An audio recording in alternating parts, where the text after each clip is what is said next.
नमस्कार दोस्तों, मैं हूं रामलाल जांगड़ी। स्वागत कर रहा हूं आपके अपने YouTube चैनल नैनो एकेडमी पे। दोस्तों, इनसे पहले अपने काफ़ी सारे वीडियो देख लिए हैं, उन्हें यदि आपने नहीं देखे हैं तो देख लेना।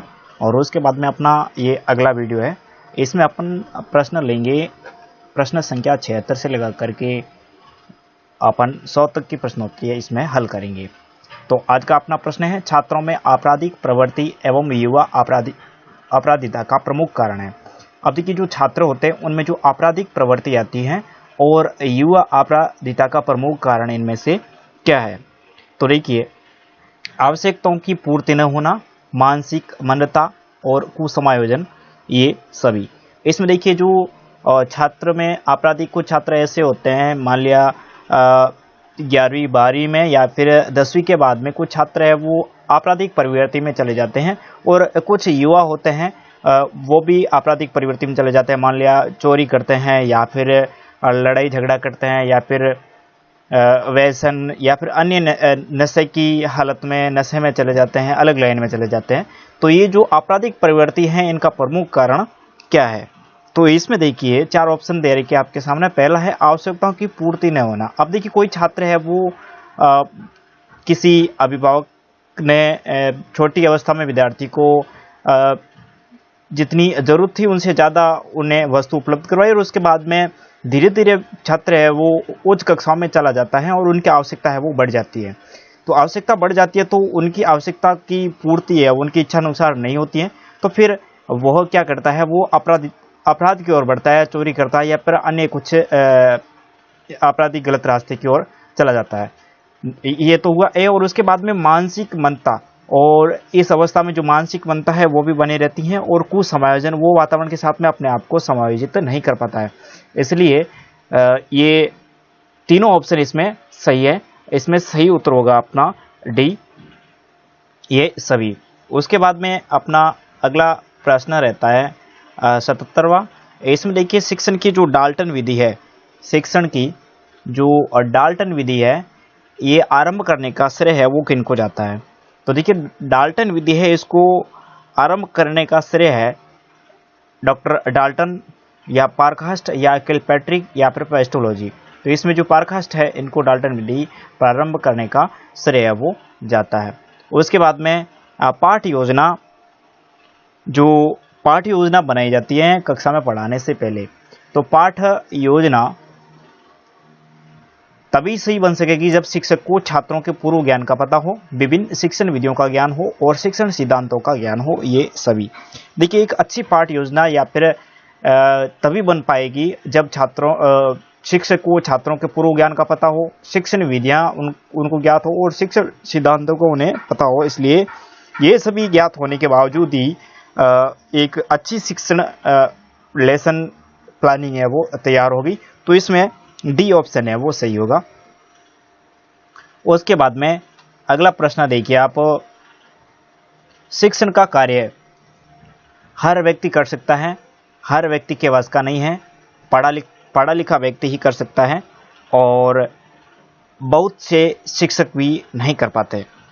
एक बार पुनः पढ़ लीजिएगा, शिक्षण का जो कार्य है वो हर व्यक्ति कर सकता है, या फिर हर व्यक्ति के वश का नहीं है, या फिर पढ़ा लिखा व्यक्ति कर सकता है, या फिर बहुत से शिक्षक भी नहीं कर पाते हैं। तो इसमें जो सही ऑप्शन है वो है हर व्यक्ति के वश का नहीं है। शिक्षण का कार्य है, अध्यापन का कार्य है, वो हर व्यक्ति के वश का नहीं है। इसमें शिक्षण कौशल चाहिए, और श्यामपट्ट कौशल के साथ साथ में अनेकों कौशल एक साथ में जब मिलते हैं, विषय वस्तु का ज्ञान भी होना जरूरी है। बहुत सारे कौशल एक साथ में मिलने के बावजूद ये शिक्षण कौशल है वो सफल, शिक्षण कार्य है वो सफल होता है। उसके बाद में अगला प्रश्न देखिए अपना, निम्नलिखित शिक्षण विधियों में कौन सी शिक्षण विधि है, कौन सी विधि है वो वास्तविक अनुभवों को प्रदान करने के दृष्टिकोण से उत्तम है। यह प्रश्न कई बार पूछा जा चुका है। वास्तविक अनुभव कब प्राप्त होते हैं विद्यार्थी को, तो यहाँ शिक्षण विधियां दे रखी हैं। तो इसमें देखिए, पहली विधि दे रखी है भ्रमण विधि, उसके बाद में प्रोजेक्ट विधि, उसके बाद में भाषण विधि, और उसके बाद में पाठ्यपुस्तक विधि।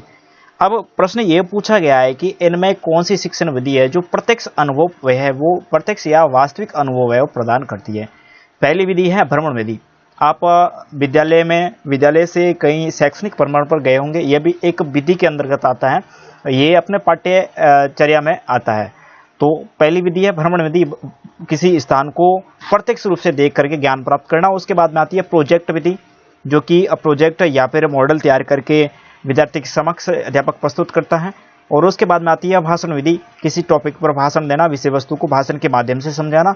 उसके बाद में पाठ्य पुस्तक विधि, यानी किसी विषय वस्तु को पाठ्य पुस्तक में शामिल करके उनको विद्यार्थियों के सामने वो प्रस्तुत करना। ये 4 विधियां दे रखी है। इनमें से वह विधि छाड़नी है आपको कि जो वास्तविक अनुभव है वो उनको प्रदान करती है। तो इसमें वास्तविक अनुभव हमेशा भ्रमण विधि से होता है। जब भ्रमण करने जाएंगे, जो वस्तु या फिर जो स्थान अपन प्रत्यक्ष रूप से देखेंगे उन्हें कभी भूलेंगे नहीं, वास्तविक अनुभव है वो प्रदान होते हैं। उसके बाद में छात्रों में अनुशासन बनाए रखने के लिए एक शिक्षक की कौन सी भूमिका सराहनीय है। छात्रों में अनुशासन बनाए रखने के लिए एक शिक्षक होता है, उनकी कौन सी भूमिका है वो सराहनीय है। इसमें देखिए शिक्षक की अपनी योग्यता, शिक्षक की अपनी योग्यता और शिक्षक का विचार, शिक्षक का व्यक्तित्व और शिक्षक की कक्षा प्रबंधन की क्षमता। प्रश्न ये पूछा गया है कि छात्रों में अनुशासन बनाए रखने के लिए एक शिक्षक की कौन सी भूमिका है वो सराहनीय है। तो देखिए शिक्षक की अपनी योग्यता है जो कि कोई मायने नहीं रखती। उसके बाद में शिक्षक का विचार, उसके बाद में शिक्षक का व्यक्तित्व और शिक्षक की कक्षा प्रबंधन की क्षमता। देखिए जिस प्रकार से प्रश्न पूछा गया है उनके हिसाब से, बाकी अपने अपने स्तर से सही है, लेकिन जिस हिसाब से प्रश्न पूछा गया है उनके हिसाब से डी ऑप्शन है वो सही होगा। शिक्षक की कक्षा प्रबंधन की क्षमता है वो छात्रों में अनुशासन बनाए रखने के लिए एक सराहनीय भूमिका मानी गई है। उसके बाद में अगला प्रश्न देखेंगे अपन, प्रौढ़ शिक्षा किन व्यक्तियों के अधिकार में होनी चाहिए। जो प्रौढ़ शिक्षा दी जाती है, आपने सर्व शिक्षा अभियान के साथ साथ में भी एक पहले अभियान चले थे प्रौढ़ शिक्षा के लिए, सभी को शिक्षा देने के लिए। तो प्रौढ़ शिक्षा किन व्यक्तियों के अधिकार में होनी चाहिए, सरकार के हाथ में या फिर शिक्षित व्यक्तियों के हाथ में या फिर गैर सरकारी समितियों के हाथ में या फिर उपरोक्त सभी के हाथों में। देखिए सरकार के हाथ में या फिर शिक्षित व्यक्तियों के हाथ में या फिर गैर सरकारी समितियों के हाथ में। जो गैर सरकारी समितियां हैं उनके हाथ में प्रौढ़ शिक्षा होगी तो इनका जो परिणाम है वो अच्छा मिलेगा।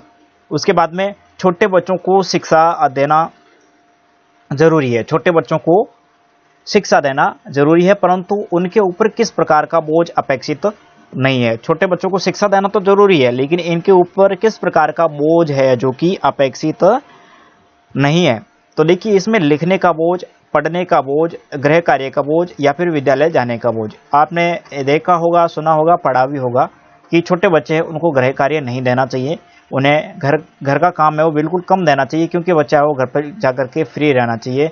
उन्हें खेलने में या फिर अन्य शारीरिक विकास के लिए उन्हें स्वतंत्र छोड़ देना चाहिए। लिखने का बोझ होना चाहिए, पढ़ने का बोझ होना चाहिए या फिर गृह कार्य का बोझ है वो अपेक्षित कम होना चाहिए। उसके बाद में अगला प्रश्न देखिए अपना, एक छात्र की दृष्टि से विद्यालय में छात्र संघ संगठन के बारे में आपकी धारणा है। एक छात्र की दृष्टि से विद्यालय में छात्र संघ संगठन के बारे में आपकी धारणा है। प्रत्येक विद्यालय में या फिर महाविद्यालय स्तर पर आपने सुना होगा कि छात्र संघ संगठन बने हुए होते हैं। तो इसी प्रकार विद्यालय में भी छात्र संघ संगठन बने होने चाहिए या फिर उनके बारे में आपकी क्या धारणा है। तो देखिए इनसे कोई लाभ नहीं है, विद्यालय में दादागिरी फैलती है और शिक्षकों के अन्याय के विरुद्ध लड़ने का एक साधन है और छात्रों में नेतृत्व की भावना है वो बढ़ती है। तो इसमें देखिए जो लीडरशिप के गुण है वो छात्र संघ संगठनों के द्वारा ही एक विद्यार्थी में विकसित की जाती हैं या फिर होती है। इसमें छात्रों में नेतृत्व की भावना है वो बढ़ती है। तो डी ऑप्शन इसमें क्या होगा, सही होगा। उसके बाद में अपना अगला प्रश्न लेते हैं। इसमें देखिए यदि आपसे किसी गंभीर विषय पर भाषण देने के लिए कहा जाए तो आप क्या करेंगे। यहाँ पे आपको पॉजिटिव रह के प्रश्न का उत्तर देना है। इसमें देखिए इस विषय पर मित्रों से सलाह लेंगे और स्पष्ट मना कर देंगे और सहर्ष तैयार हो जाएंगे और कुछ देर का समय मांगेंगे। देखिए कठिन विषय पर या फिर गंभीर विषय पर भाषण देने के लिए आपको कहा जाए तो मित्रों से सलाह लेंगे, लेकिन भाषण तो आपको देने के लिए कहा गया तो कितने काम आप मित्रों की सलाह से करेंगे, ये बात गलत है। स्पष्ट मना कर देंगे, यह भी गलत है। सहर्ष तैयार हो जाएंगे और कुछ देर समय मांगेंगे। तो सहर्ष है वो तैयार हो जाएंगे, ये इसमें सी ऑप्शन है वो सही होगा। उसके बाद में अगला प्रश्न लेते हैं। एक डॉक्टर तथा अध्यापक में यह समानता है। एक डॉक्टर और अध्यापक में यह समानता है कि दोनों निदान के पश्चात ही उपचारात्मक विधि अपनाते हैं। दोनों ही व्यवसायी हैं। दोनों आरंभ में एक ही जैसी शिक्षा ग्रहण करके आते हैं। दोनों ही समाज सेवी होते हैं। तो इसमें देखिए, आपने पढ़ा होगा, नहीं पढ़ा है तो मैं बता देता हूँ कि एक निदानात्मक विधि होती है और एक उपचारात्मक विधि होती है। निदानात्मक शिक्षण और उपचारात्मक शिक्षण, ये दोनों प्रकार के शिक्षण होते हैं। निदानात्मक विधि में पहले बच्चे का चेकअप किया जाता है। जिस प्रकार से डॉक्टर चेकअप करते हैं वैसे वैसे बच्चे का चेकअप किया जाता है कि बच्चे में कितना उनके ज्ञान है या फिर पूर्व ज्ञान से संबंधित इनके पास में, बच्चे के पास में है। और पढ़ाने के बाद में भी निदानात्मक परीक्षण किया जाता है कि बच्चे ने कितना समझ लिया या फिर कितना इनके पास में आ गया है।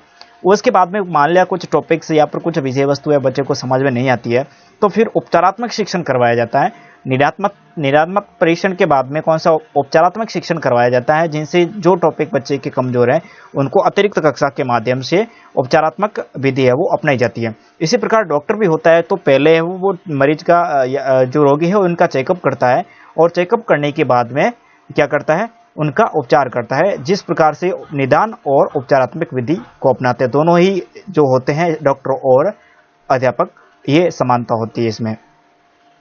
उसके बाद में देखिए, आपके विचार में प्राइमरी शिक्षा निःशुल्क करने से, आपके विचार में जो प्राइमरी शिक्षा है इनको निःशुल्क करने से अध्यापक इसे गंभीरता से नहीं लेंगे। स्कूलों में शिक्षा का स्तर गिरेगा और साक्षरता बढ़ेगी। ये सभी जो प्राइमरी शिक्षा है वो निःशुल्क होगी, तो इसमें जो विद्यालय में स्कूलों में शिक्षा का स्तर है वो गिरेगा, ये भी बात गलत है। अध्यापक इसे गंभीरता से नहीं लेंगे, यह भी गलत है। इसमें देखिए साक्षरता की जो दर है वो क्या होगी, बढ़ेगी।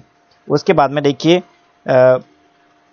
शिक्षा का माध्यम ऐसी भाषा को बनाना चाहिए, शिक्षा का माध्यम है वो ऐसी भाषा को बनाना चाहिए जिस पर जन साधारण का आधिपत्य हो, जिसमें अच्छा सादृश्य उपलब्ध हो, जो समृद्ध हो और जो बाद में नौकरी के लिए उपयोगी हो। तो भाषा शिक्षा का जो माध्यम होना चाहिए जिस पर जन साधारण का आधिपत्य हो, उन्हें बनाना चाहिए। उसके बाद में, यदि वाद विवाद प्रतियोगिता के लिए आपको निर्णायक मंडल में वाद विवाद प्रतियोगिता के लिए आपको निर्णायक मंडल में शामिल कर लिया जाए तो आप प्रतिभागी के प्रदर्शन के अनुसार निर्णय देंगे, गर्व का अनुभव करेंगे, साथ ही निर्णायकों को ध्यान में रख करके निर्णय देंगे और विषय वस्तु पर बिल्कुल ध्यान नहीं देंगे। यदि कोई वाद विवाद प्रतियोगिता हो रही है और उसके लिए आपको निर्णायक मंडल में शामिल कर लिया गया है तो आप किस हिसाब से निर्णय देंगे, तो इसमें जो प्रतिभागी प्रदर्शन कर रहा है उनके अनुसार ही आप निर्णय देंगे। उसके बाद में अगला प्रश्न लेते हैं अपन, यदि किसी कक्षा में अधिकांश छात्र प्राय ऊँघते हुए पाए जाएं, यदि कक्षा में अधिकांश छात्र है वो ऊँघते हुए पाए जाएं तो छात्रों में कोई कमी हो सकती है, कक्षा के भौतिक वातावरण में कोई कमी हो सकती है, शिक्षण में कोई कमी हो सकती है। ये तीनों ऑप्शन इसमें सही होंगे, तो डी है वो ऑप्शन आपका इसमें सही होगा। उसके बाद में कक्षा क्या अभिभावकों को अपने बच्चों को गृह कार्य करवाने में सहयोग देना चाहिए? अभिभावकों को बच्चों को जो गृह कार्य दिया जाता है उनमें सहयोग करना चाहिए कि नहीं करना चाहिए? तो नहीं, बच्चों को गृह कार्य स्वयं करना चाहिए। नहीं, ये अभिभावकों पर अतिरिक्त बोझ है। हाँ, इससे बच्चे गृह कार्य अवश्य करके लाएंगे। हाँ, इससे अभिभावकों को अपने बच्चों की प्रगति का पता चलता रहेगा। पॉजिटिव आंसर डी है, इसमें सही होगा। उसके बाद में अगला प्रश्न लेते हैं, शिक्षा परम धर्म है। शिक्षा परम धर्म है क्योंकि इसे कोई चुरा नहीं सकता, इसे कोई छीन नहीं सकता, इसे जितना बांटा जाएगा उतना ही यह बढ़ेगा। ये सभी, तो इसमें देखिए, इसे कोई चुरा नहीं सकता, इसे कोई छीन नहीं सकता और इसे जितना बांटा जाएगा उतना ही ये बढ़ेगा। तो इसमें डी ऑप्शन है वो सही होगा। उसके बाद में अगला प्रश्न अपन लेते हैं, बहरों के लिए शिक्षा व्यवस्था के क्षेत्र में, बहरों के लिए शिक्षा व्यवस्था के क्षेत्र में किसका नाम उल्लेखनीय है? जो बहरे विद्यार्थी हैं उनके शिक्षा व्यवस्था के लिए किनका नाम है वो सबसे पहले लिया जाता है या फिर उल्लेखनीय है? तो Annie Besant, Maria Montessori, William Jones, Helen Keller. तो ये जो हेलन केलर है इनका नाम है, जो कि बहरे विद्यार्थी है उनके लिए जो शिक्षा व्यवस्था डेवलप की थी इसके क्षेत्र में काम किया था, तो इनका नाम है वो लिया जाता है। उसके बाद में देखिए कठिन शब्दों का अर्थ समझाने के लिए समझाने का व्यवहारिक ढंग है। कठिन शब्दों का अर्थ समझाने के लिए जो व्यवहारिक ढंग है उनका पर्यायवाची शब्द बताना, उनको वाक्य में प्रयोग करके बताना, उनका अविलोम शब्द बताना। देखिए उनका पर्यायवाची शब्द बताना, उनको वाक्य में प्रयोग करके बताना या फिर उनको विलोम शब्द बताना, ये सभी इसमें डी ऑप्शन है वो सही होगा। उसके बाद में देखिए शिक्षा की जो खेल विधि का अर्थ है, शिक्षा में जो खेल विधि होती है उसमें उसका क्या अर्थ है। तो देखिए शिक्षा की जो खेल विधि है ये खेल क्रियाओं द्वारा शिक्षा उपलब्ध करवाती है, ये खेल क्रियाओं द्वारा मनोरंजन करवाती है, खेल की शिक्षा और क्रियाशीलता पर जोर देती है। तो इसमें देखिए जो शिक्षा की खेल विधि है ज़्यादातर ये प्राथमिक विद्यालयों में अपनाई जाती है, तो ये खेल क्रियाओं द्वारा शिक्षा है वो उपलब्ध करवाती है। उसके बाद में देखिए शिक्षा में परियोजनवाद की विचारधारा का प्रवर्तक कौन था। ये विचारधारा है, इनसे संबंधित भी प्रश्न हैं काफ़ी सारे वो पूछे जाते हैं। तो देखिए जो परियोजनवादी विचारधारा से संबंध रखने वाले विधान है इसमें विद्वान है, इसमें 4 ऑप्शन दे रखे हैं। पहला है किलपैट्रिक, उसके बाद में पेस्टोलॉजी, उसके बाद में विलियम जेम्स और जॉन डिवी। तो इसमें देखिए विलियम जेम्स है जो कि प्रयोजनवादी विचारधारा से संबंध रखने वाले विद्वान है। उसके बाद में देखिए किस विद्वान ने सीखने के 5 चरण बताए थे। तो इसमें देखिए 4 ऑप्शन दे रखे हैं, फ्रोवेल, हर्बर्ट और प्लेटो या फिर कमेनियम। सीखने के 5 चरण किसके द्वारा बताए गए थे। तो यहाँ पे जो हर्बर्ट जो है इनके द्वारा हर्बर्ट की पंचपदी जो व्यवस्था है वो इनसे संबंधित काफ़ी सारे प्रश्न पूछे जाते हैं। हर्बर्ट की पंचपदी या फिर हर्बर्ट के या फिर सीखने के 5 सिद्धांत, हर्बर्ट के सीखने के 5 सिद्धांत, मनोविज्ञान के 5 सिद्धांत, सीखने के 5 सिद्धांत, कैसे भी प्रश्न है वो पूछा जा सकता है। तो ये 5 सिद्धांत है जो कि हर्बर्ट के द्वारा है वो प्रस्तुत किए गए थे। तो उसके बाद में भाषा सीखने का प्रभावी उपाय है। भाषा सीखने का प्रभावी उपाय क्या है। तो देखिए पाठ्य पुस्तकें पढ़ना, सहायक पुस्तकें पढ़ना, अखबार पढ़ना, वार्तालाप करना। भाषा है वो ज़्यादातर अपने अभ्यास के साथ साथ में जितनी वार्तालाप अपना अच्छा होगा उनसे भाषा है वो प्रभावी रूप से अपने है वो अच्छे तरीके से कंप्लीट हो जाएगी। निःशुल्क और अनिवार्य प्राइमरी शिक्षा लागू होने के फलस्वरूप, निःशुल्क और अनिवार्य प्राइमरी शिक्षा लागू होने के फलस्वरूप बालकों में साक्षरता बढ़ी है, ग्रामीण क्षेत्र में साक्षरता बढ़ी है, देश में साक्षरता बढ़ी है। ये सभी जो निःशुल्क और अनिवार्य प्राइमरी शिक्षा लागू हुई है उसके बाद में बालकों की जो साक्षरता है वो भी बढ़ी है, ग्रामीण क्षेत्रों में साक्षरता वो भी बढ़ी है और देश में साक्षरता है ये भी बढ़ी है। तो इसमें डी ऑप्शन है वो सही होगा। उसके बाद में अंतिम प्रश्न अपना रहेगा, एक अध्यापक के रूप में आप प्राथमिकता देंगे, एक अध्यापक के रूप में आप प्राथमिकता देंगे विज्ञान विषयों को, वैज्ञानिक दृष्टिकोण एवं विचार को, उच्च विचारों को, आस्था को। इसमें देखिए विज्ञान विषयों को, केवल विज्ञान विषयों को प्राथमिकता देंगे यह भी अच्छी बात नहीं है। वैज्ञानिक दृष्टिकोण एवं विचार को, वैज्ञानिक दृष्टिकोण है और जो विचार है उनको अपन प्राथमिकता देंगे एक अध्यापक होने के नाते। तो बी ऑप्शन इसमें सही रहेगा, सही होगा। इसी प्रकार अपने जो 100 प्रश्न है वो कंप्लीट हुए दोस्तों, और इनसे पहले भी 3 वीडियो डाल रखे हैं, उन वीडियो को आप अच्छे तरीके से देख लीजिएगा। इसके बाद में भी 3-4 वीडियो और आएंगी शिक्षण अभिक्षमता से संबंधित, और उसके बाद में अलग अलग सीरीजें हैं चैनल के प्लेलिस्ट पर जाकर के आप देख सकते हैं। धन्यवाद दोस्तों, अगले वीडियो मिलते हैं।